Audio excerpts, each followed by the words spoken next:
nikaona neno limeandikwa karibu 2027. Yaani kama bango limeandikwa karibu 2027 likabadilika na kuwa kaburi. Yaani ile neno karibu, ile ribu ikawa kaburi. 2027 ni mwaka ambao kaburi litakuwa karibu.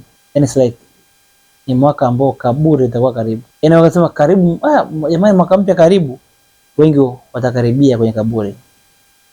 Kwenye sherehe za kupokea mwaka 2027 tulipokea taarifa za misiba ya kifamilia, taifa na kimataifa.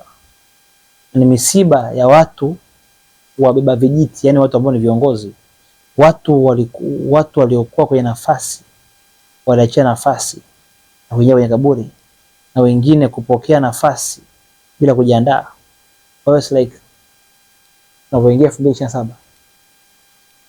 ni mwaka wa kijiti. Lakini pia niliona neno limeandikwa karibu 2027 likiwa kaburi. Na watu ambao waliingia kwenye kaburi hawakuwa watu wa kawaida, walikuwa ni watu ambao ni wabeba vijiti, yani viongozi. Kwa hiyo kwenye sherehe za kupokea mwaka 2027 kuna misiba ya kitaifa. Kwa hiyo cha msingi na ninachokuambia sio kama kukutisha, lakini jiombee wewe kama mbeba kijiti, kaburi liwe mbali na wewe.